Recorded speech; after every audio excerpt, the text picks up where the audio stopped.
What's the difference between a good leader and a great leader?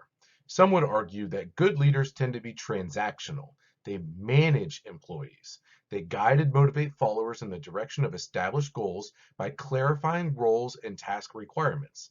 They find out what their employees want and what the employees don't want, and then create a system of rewards and punishments to encourage employees to do what the organization wants. So the follower's performance is a function of these transactions. If you do something for me, I'll do something for you. You want to make more money? I'll pay you more if you work harder. But what about great leaders? They tend to operate on a different level. They tend to be transformational and lead based on inspiration. They're able to transform employees' self-interests so that employees aren't doing what the organization values in exchange for a reward. They're doing it because the employees actually intrinsically value what the organization values. In this section, we explore this leadership approach that is related to not just above average employee performance, but extraordinarily positive employee performance. We ask, what is transformational leadership? How does one become a transformational leader? And how effective is it? First, let's consider some different general leadership strategies. And we could think of these strategies in terms of how active or passive they are. Do they involve the leader doing a lot or virtually nothing? And how effective or ineffective they are. Do they tend to work very well or not very well? In the bottom right quadrant, the shame zone is a leadership style called laissez-faire. That's French. Translated into English, it means let do or let go. So a laissez-faire leader is someone who has a very hands-off style of leadership. The leader is sort of a leader by title only and generally just avoids getting involved. While we might be able to imagine very rare situations where this leadership style is effective, for the most part, this is just a waste of resources. Why pay someone who is not going to do anything? And in general, this extremely passive form of leadership tends to produce pretty miserable results. Next, we have some different forms of transactional leadership. Remember, the leadership is transactional in the sense that the leader uses rewards and punishments to incentivize employees to pursue organizational values. So what's the difference between these transactional styles? Well, a leader who manages by exception tends to focus on handling exceptional cases, typically only getting involved when there is some sort of deviation from the norm. For instance, if everyone is doing what they're supposed to do, the leader does very little. But as soon as an employee does something that isn't normal, the management by exception leader will intervene to fix the problem.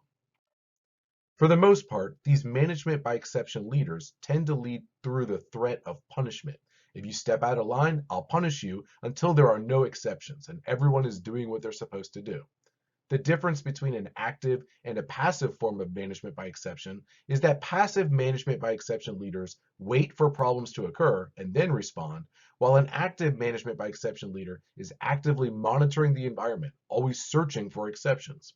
It's probably not difficult to understand why these two forms of leadership are not generally renowned for their effectiveness. Employees perform just good enough not to get punished, or they get fed up with being punished and quit. On the other hand, the transactional contingent reward leadership style is firmly positioned in the effective leadership range.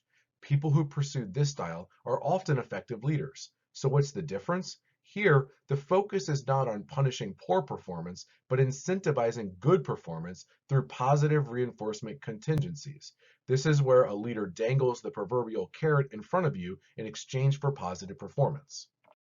And finally, we get to the very active, very effective form of leadership, transformational leadership. This one is definitely worth exploring.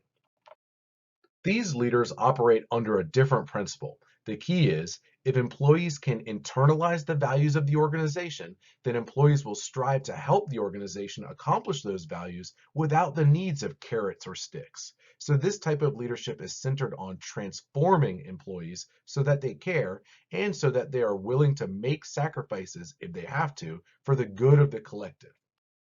So how do transformational leaders achieve this transformation? Well, there is no single recipe, but there are a few common things transformational leaders tend to do. Let's explore the typical four-step process. We often call these four components of transformational leadership the four I's because someone thought it would be cute to label them all with words starting with I's. Me, I just think it adds to the confusion. And let's use a running scenario. Let's imagine you are a pirate captain and you know where a buried treasure is. So your task is to get your crew to sail on a dangerous voyage to get to the buried treasure. But you'd better be quick. You've got other pirate competition out there seeking the buried treasure as well. On the one hand, you might be a transactional pirate. You might not mention the treasure to your crew.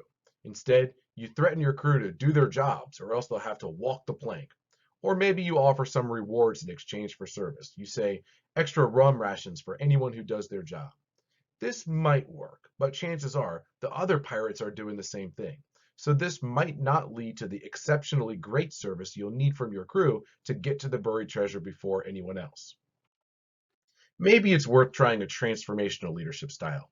Here, your goal is to get your pirate crew to internalize the goal, to actually want to be the fastest crew on the seas, and to want to work harder than any other pirate ships. Now, you're not just going to be able to force this transformation. You can't make followers transform in this way. It's going to take hard work and great leadership on your part. You'll need to lead in such a way that your crew is inspired to transform. This means you'll typically have to do two things. The first is called idealized influence. Here, as a pirate leader, you have to convince your crew that you are a pirate worth following. If you don't have a great reputation and your crew doesn't trust you and they don't think you have what it takes to lead them to the buried treasure, why would they want to follow you? But if you've ever been around people with charisma, with high integrity, who are extremely competent and always positive, you can get drawn into their aura. You can say, this is a person I want to follow. It's why commercials use celebrities instead of normal Joes to sell products. If we idealize the person trying to influence us, we're much more likely to listen to what they say. So idealized influence is the process through which, as a pirate leader, you're going to have to earn the trust and respect of your crew. It's sort of the precondition of transformation. Nobody will follow you if you don't convince them that you are worth following. In addition, we follow people who are taking us somewhere we want to go. So the second step to getting the pirate crew willing to transform is getting them excited about what will happen if they do transform. As a leader, you'll want to share your vision for the future. You'll have to convince them why it's so worthwhile to be the first crew to find the treasure. You'll have to get the pirate crew to say, yeah, that sounds amazing. I'm willing to do whatever it takes to achieve that vision. So this step is all about communicating your vision to followers, inspiring them, and motivating them to want that vision just as badly as you do. At this point, the crew has been transformed in one important way. They've internalized the request. They want to reach the buried treasure. The next two transformational leadership behaviors are all about getting the crew to transform in a different way, getting them to change from a bunch of average pirates to the best darn pirate crew in the open seas. It's getting them to make sacrifices and work harder. This is going to require two things. First, you'll want to challenge them. You'll want to convince them that finding the buried treasure is going to require a ton of coordinated effort. It's going to require the pirates doing their jobs like they've never done before. We call this intellectual stimulation. It's where the leader stimulates followers to work harder and to work smarter as well. And finally, you'll want to support the crew along the way. You've got a crew that wants to reach the treasure and is willing to work as hard as it takes. Now you have to give them the resources they need to achieve the task. We call this individualized consideration. It's where a leader considers the needs of the followers and makes sure that every individual has what they need to play their role in the team's effort to achieve outstanding success. Now let's take a step back and consider some research and evidence related to transformational leadership. First, transformational leadership is related to leader emergence. This means people who engage in transformational leadership behaviors, again, those four I's, are much more likely to become leaders and to be promoted into higher and higher leadership roles. And for good reason. Transformational leaders tend to be more effective than leaders who aren't transformational. Leaders who engage in more of the four I's, leaders who are evaluated as more transformational, tend to have employees who are more committed to the group or organization, and these followers tend to work harder. Ultimately, teams typically achieve higher levels of success when leaders are transformational. Another thing worth mentioning is that there's a lot of evidence that people can be trained to be transformational. It's not like only special people have what it takes to be transformational. It's more like if you do the transformational leader behaviors, if you make sure to consider the 4 I's as part of your leadership approach, you have the potential to be a special leader.